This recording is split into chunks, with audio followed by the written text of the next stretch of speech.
নমস্কার বন্ধুরা, chef Shrabani daily vlog চ্যানেলের পক্ষ থেকে সবাইকে স্বাগত জানিয়ে আজ আবার একটা রেসিপি আপনাদের সাথে শেয়ার করতে চলেছি। আপনারা প্রথম থেকে পুরো ভিডিওটা শেষ পর্যন্ত দেখতে থাকুন। আজকে বানাবো আমি সজনে পাতার ঝোল, যা খেলে প্রত্যেকটা বাড়িতে এখন গরম থেকে ঠান্ডা, এই জন্য মানুষের এখন সর্দি কাশি লেগে আছে। তো কোনো চিন্তা নেই, আমরা অনেক সময় ওষুধ খেয়ে থাকি। তো দেখুন, ওষুধ খাওয়ার কোনো প্রয়োজন নেই। এই দেখুন, আমি 1 গ্লাস জল দিলাম, গ্যাস ধরিয়ে একটা বাটি বসিয়ে দিয়েছি। এখন স্বাদ মতো দিচ্ছি লবণ।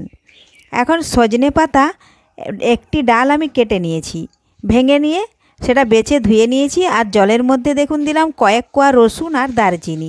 এই দেখুন, শাকের পরিমাণ অনুযায়ী কিন্তু জল দিতে হবে। যতটা জল দেবো তার অর্ধেকটা জল কিন্তু জাল দিয়ে মরিয়ে নিতে হবে। জলটা যখনই সবুজ হয়ে যাবে তখনই নামিয়ে নিতে হবে। তো দেখুন বন্ধুরা, ওষুধ খেলে সর্দি কাশি অনেক সময় বসে যায়, ভালো হয়ে যায়, কিন্তু 2-3 দিন ভুগতে হয়, নাক বন্ধ হয়ে যায়, আবারও নানান অস্বস্তি বোধ হয়।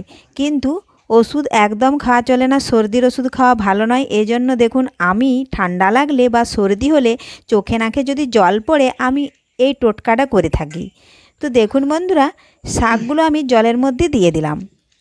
এখন কিছুক্ষণ ঢাকা দিয়ে আমি ফুটিয়ে নেব।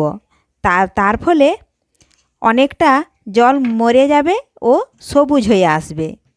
এই দেখুন, আপনারা একবার বানিয়ে দেখুন আর খেয়ে দেখুন, না হলে আপনাদের বিশ্বাস হবে না। এ দেখুন, ঢাকা দিয়ে দিয়েছি। আর এখানে দেখুন 10-12টা গোলমরিচ নিয়েছি। এখন এই গোলমরিচটা আমি একটা ছোট্ট হামাল দিস্তারে থেতো করে নেব। এই দেখুন, গোলমরিচটা কিন্তু আগে থেকে দেওয়া যাবে না, তাহলে এর কিন্তু স্বাদটা নষ্ট হয়ে যাবে। গোলমরিচের উপকারিতা আপনারা কম বেশি সকলেই জেনে থাকবেন। দেখুন, আমি 2 মিনিট ফুটিয়ে নিয়েছি। এখন আমি ঢাকাটা তুলে নিচ্ছি। তো দেখুন বন্ধুরা, 1 গ্লাস জল দিয়েছিলাম, তার মধ্যে দেখুন হাফ গ্লাস হয়ে গেছে। আর জলটা দেখুন কীরকম সবুজ হয়ে গেছে, মানে পাতাটা সেদ্ধ হয়ে গেছে। এই মুহূর্তে আমি গোলমরিচ যে থেতো করে রেখেছিলাম সেটা এর মধ্যে এখন দিয়ে দেব। গোলমরিচটা দিয়ে আমি আর ঢাকা দেব না, 5 থেকে 10 সেকেন্ড আবারও নাড়াচাড়া করে ফুটিয়ে নেব।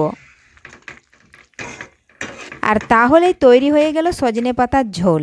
এই ঝোলটা যদি আপনারা খেতে পারেন, প্রচুর উপকার, সর্দি কাশির একদম ধারে কাছে আসবে না।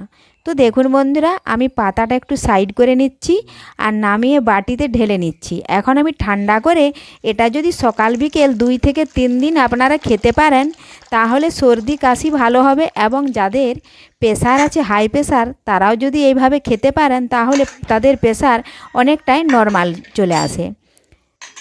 আজকে এই নর্মাল রেসিপি আপনাদের ভালো লেগে থাকলে লাইক, শেয়ার, কমেন্ট করতে অবশ্যই ভুলবেন না বন্ধুরা। ধন্যবাদ। ফিরে আসবো আবার অন্য